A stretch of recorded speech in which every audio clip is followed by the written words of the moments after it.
Greetings from Brother Stephen. I'm a disciple and witness of Iēsous Christ.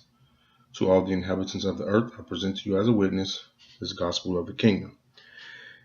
In this lesson today, titled Iēsous Again Predicts His Death and Resurrection, we'll be going over Matthew chapter 17, verses 22 through 23, when Christ predicts his death and resurrection for the second time. The first time he predicts his death was in Matthew chapter 16, verse 21 through 23. So if you have not seen that lesson yet, it's very important that you watch that lesson before you watch this lesson. And anytime you see, typically at the top of the page, I have the two lessons that was completed before the current Bible study. But when you see this little lesson here in the middle, it just means it is a good Bible study to refer to before or after the current lesson. So we want to begin this lesson off in Mark chapter 9, verses 30 to 32. This is Mark's testimony of Iēsous again foretells death and resurrection. Verse 30 says, "They departed hence and passed through Galilee, and he would not that any man should know it, for he taught his disciples and said unto them, the Son of Man is delivered into the hands of men." And now we get into Mark chapter 17, verses 22 through 23. And again, this is when Iēsous again predicts his death and resurrection. Verse 22 says, "And while they abode in Galilee, Iēsous." Now, typically what I like to do in these short lessons is take the time to explain that how we get the name Iēsous, and that the name Jesus is not a true translation of Christ's name. It is not Christ's name. It is not a translation of his name. The name is completely made up. So the first thing I want to do is, when we're talking about Iēsous, Iēsous is a Greek name, come from a Greek word, Iēsous. And one of the things you notice in the Greek is there is no letter J. Now, English comes from Old English. And what I have here is the Old English alphabet.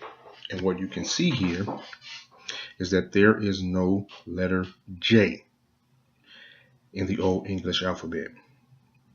This is one of the ways that you know the name Jesus was completely made up, and it is not a translation of his original Greek name. Now what I have here in 1524 is when English scribes began to use the letter J to represent words that initially began with the D and the G in Old English.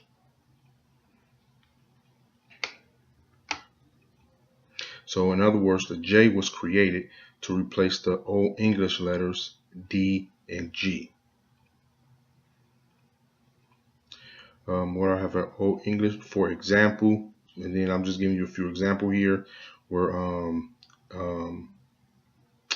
iced and later jest, while using DG elsewhere. For example, hedge. Later, many other uses of the I, later J, were simply adopted from one language to another without translation. So again, just try to explain it to you. The letter J was originally created to replace the DG in Old English.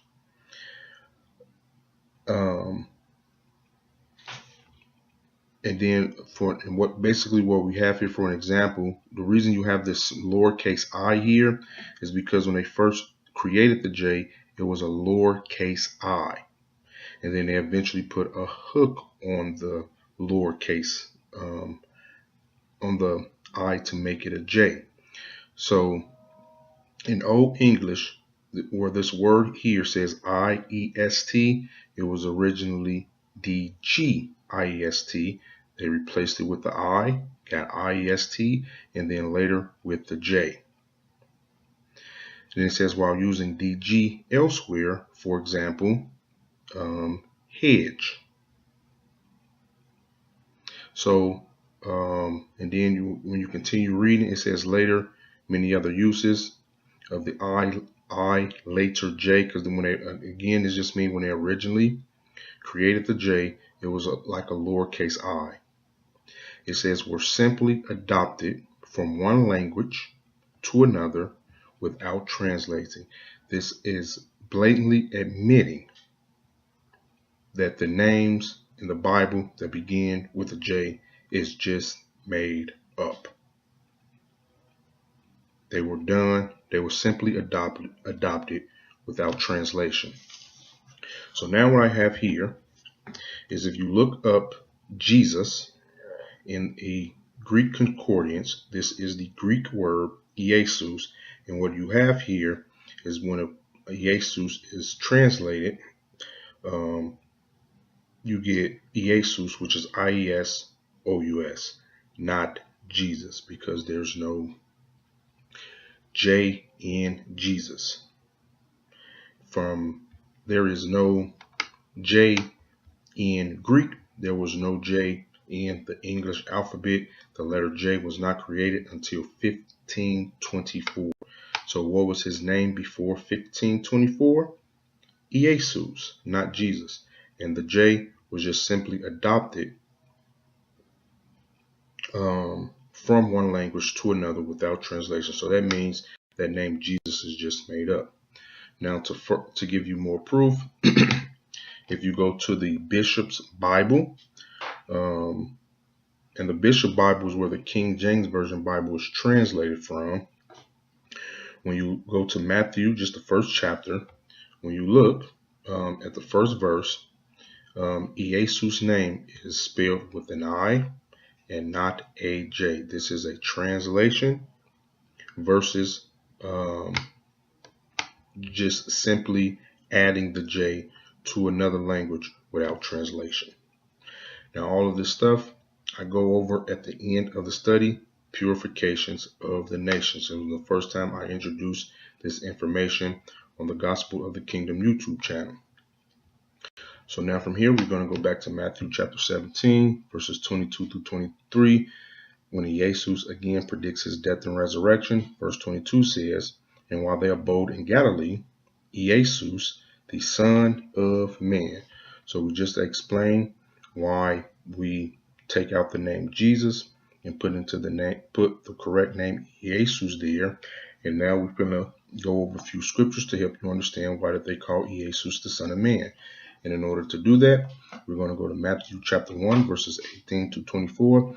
And this is the birth of Iēsous. It says, behold, a virgin shall be with a child, and shall bring forth a son, and they shall call his name Emmanuel. And this is the Greek word Emmanuel. It is pretty much pronounced Emmanuel, which being interpreted is God with us. Now we go over this in detail in the study titled The Sign of Emmanuel. So this Greek word Emmanuel comes from a Hebrew word Emmanuel, because Matthew is a fulfillment of prophecy coming out of the book of Isaiah. So you go to Isaiah chapter 7, verses 10 through 16. This subsection of scripture is known as the sign of Emmanuel. We're just going to read verse 14. It says, therefore the Lord himself shall give you a sign.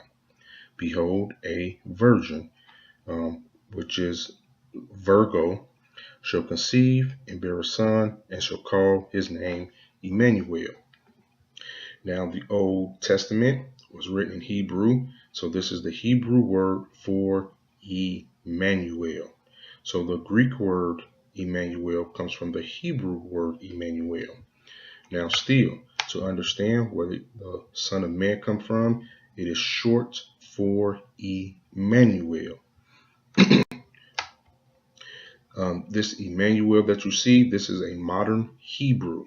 When you take the modern Hebrew, Emmanuel, and you translate it back to the ancient Hebrew, which is the original writing for the Hebrew language, this is what Emmanuel would have looked like in hieroglyphs. And the way you read Hebrew hieroglyphs, sometimes, especially when it comes to name, not only do you read the name Emmanuel, but you take each individual letter and you read it like a sentence. So here you kind of have trail water, son of man, the alpha shepherd. So again, this is where you get the son of man from, because it is short for Emmanuel, and it pretty much states he who walks on water. The son of man is, we use this term God, but it's more, should say, El. Is El. God is a Greek word that did not exist in the Hebrew manuscripts. They kind of took El out and replaced God with El. And I'm going to give you an example of that here shortly. So when you go to Matthew, going back to Matthew chapter 17, verses 22 to 23, again, when Iēsous predicts his death and resurrection, it says, and while they abode in Galilee, Iēsous, and who is Iēsous? Iēsous is El. He is that alpha shepherd. He was the creator in the beginning that created the heavens and the earth. Then it says the Son of Man, which is the two symbols for Son of Man is Nun and Rush. And we know that Iēsous, the Son of Man, is the one who walked on water.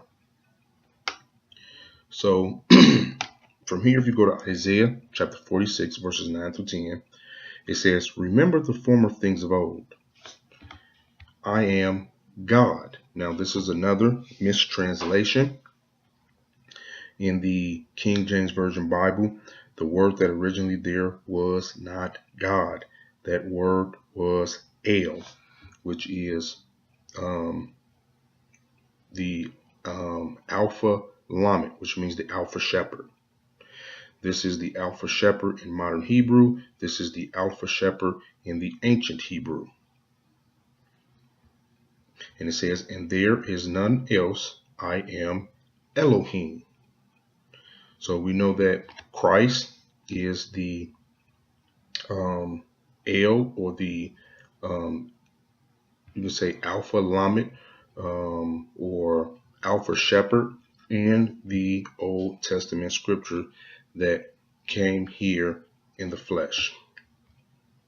And again, we go over this verse, Isaiah 46, verse 9, in the study titled Peter's Confession of Christ, or Petros' Confession. So it's saying, while they abode in Galilee, Iēsous, the Son of Man, shall be betrayed into the hands of men. And the reason to say betrayed, he's going to be betrayed. And when it's saying to the hands of men, this hands of men means he's going to be arrested. And we're going to go over just a few scriptures to confirm that biblically. When you go to Matthew chapter 26, verses 14 through 16, this is when Judas agrees to betray Iēsous. Verse 14 says, then one of the 12, called Judas Iscariot, went unto the chief priests and said unto them, what will you give me? And I will deliver Iēsous unto you.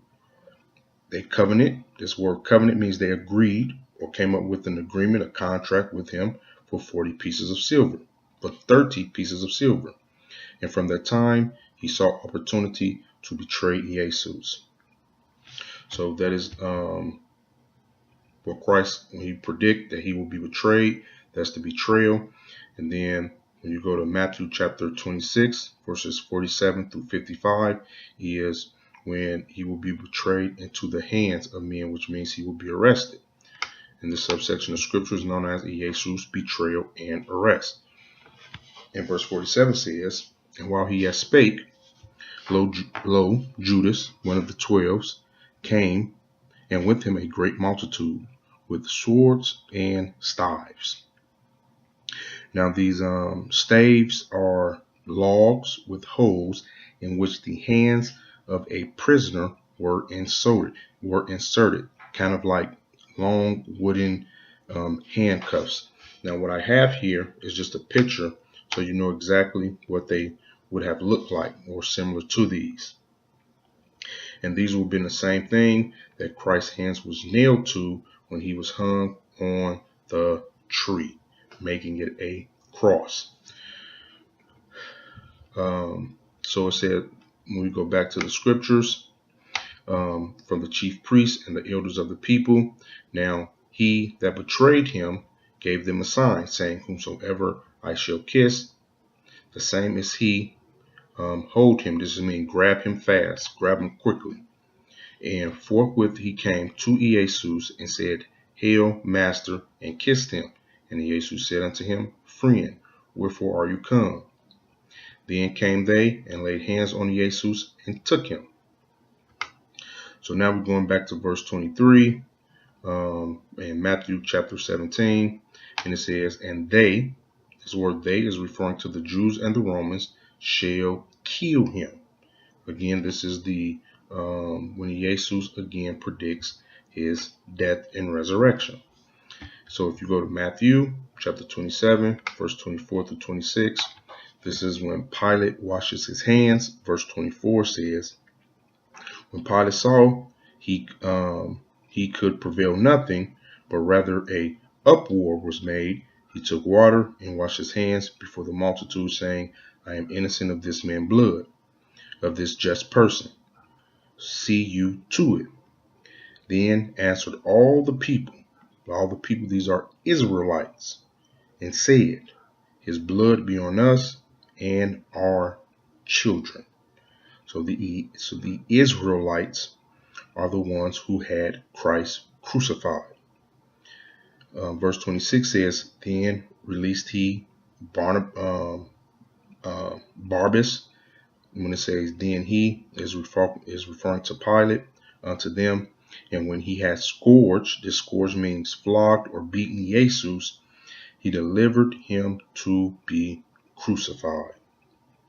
Now, when we go back to when Christ predicts his death and resurrection, verse 23 says, and they shall kill him, and the third day he shall rise again. So if you go to Matthew chapter 28, verses 1 through 10, this section of scriptures is known as the resurrection. We're just going to go over verses 1 through 3. And it says, in the end of the Sabbath, this means it was still the seventh day of the week, as it began to dawn towards the first day. So it was not Sunday yet.